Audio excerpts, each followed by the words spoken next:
It's International Women's Day, and I wanted to celebrate womanhood, both for the women who are here on this planet today. We are the survivors of all the witches they didn't burn all that time ago. And also all the beautiful, conscious men who know how to support their women as they come into their awakening. Why am I saying this, and why am I talking about womanhood? Well, I was actually having a discussion with a friend earlier about this, and actually how different men and women are. But essentially the key thing is we have been robbed as women, as we have moved into empowerment, as we've moved into equal rights and all the rest of it. We have been robbed of the very power that we have that makes us different to men, and that is the power to create in our wombs. Now, the Italians have a saying that women feel with their wombs, and actually there is truth to that, because essentially we have a nerve plexus at the base of the spine that wraps through the second layer of the uterine muscles and through the inner thighs. And this gives us a sense of how our nervous system and endocrine system and our heart, which is a muscle but is connected to the glands, it's connected to everything, work together. And so the Heart Math Institute has basically been able to prove that the heart feels things and knows things, senses things before the brain can compute it. But my understanding, and even more, is that women have this deep knowing. Those of us who have been born with wombs, okay? So essentially that's what I mean, is if we've been born with a womb and we've got the nervous system and the endocrine system structure for a woman, then we have a deep, deep guttural knowing that isn't the gut. It's different to the gut. It's our womb that just knows and feels. And what I wanted to do is to celebrate all the women who have stepped into their power, who have challenged authority, who have challenged the status quo, who have challenged the glass ceilings that basically say, oh, well, you're a bloke, so you can actually earn 3 or 4 times as much as me because you're a bloke and, you know, you've been doing this longer. And actually stepping up and saying, no, hold on a minute. My magic, my wisdom, my knowledge, my ability to create, to see, to be is completely different to you, and I'm going to celebrate the difference that is there rather than try and make myself the same.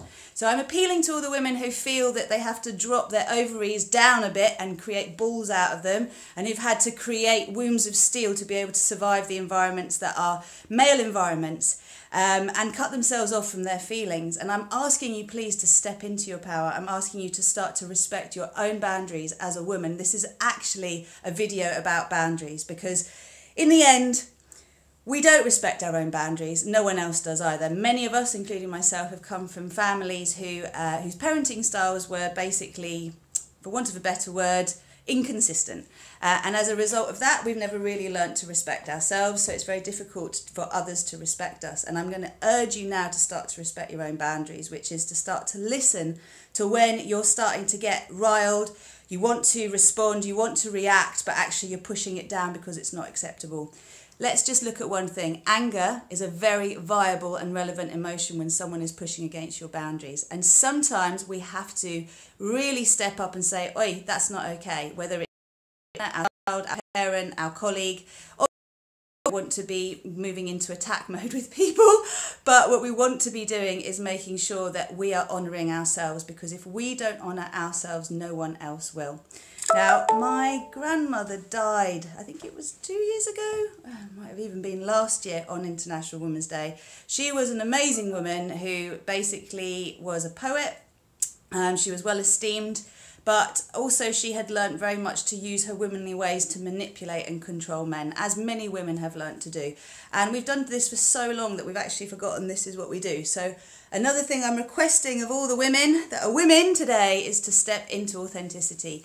And that means to be able to actually be honest, to call things out as you see them, to start to trust yourself. Now, this does come with a caveat that on diet, if you are really, really big on eating yeast, so that's any bread type products, bread type carbohydrates and sugar, then that does really affect your mindset. It does really affect both your gut and your ability to think clearly. Your womb and your heart are doing their thing, but we end up with confused states of mind, which doesn't help us to trust ourselves. So do look at your physical body. It's really important to look after your physical body. Remember, comfort eating is a way of us suppressing our emotions, as are many other habits and addictions.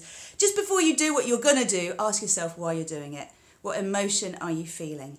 And start to build a dialogue with your inner world, okay? As women, we really need to rise up now as women and step into our power. We have boobs for breastfeeding. They're not just fucking fun bags, okay? They are for booby milk, and we should be able to get them out, and we shouldn't have men being offended by that, and we shouldn't have to sit in toilets to do it either. And we have wombs, and we have periods, and we have hormones, and we shouldn't actually, as a society, be trying to repress our natural rhythms in order to fit into the status quo. So I have big beef with any kind of artificial contraception methods that are artificial hormones. I have big beef with artificial hormones that are used during labour, and I have big beef with HRT as well, because we were being robbed of our natural signals. So I am inviting you to step into the idea that you can get connected to your cycle, that you can get connected to your emotions, you can get connected to the cycles of nature, and actually start to see these rhythms, these ebbs and flows of your own emotional state and energy are a part of being a woman who feels with her womb. So I'm going to leave it there, bit of a ramble, but I hope that you kind of feel a little bit more empowered to step into you and not who you think you should be. And this is another really big part of being brave, of not being a doormat. These are videos I'm going to cover a bit later. So, you know, if you're feeling like you want some support in all of this, then please do get in touch. This is what I do.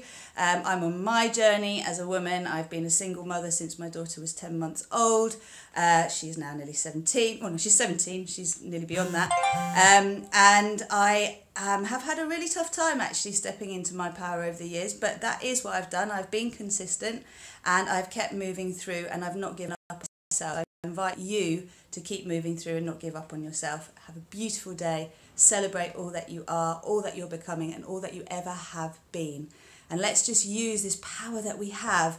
Instead of destroying others with our repressed emotions, let's start to let them out. Let's start to diffuse the pressure, and let's start to build a world that we want to build, that is centered on heart and womb, knowledge, wisdom, power.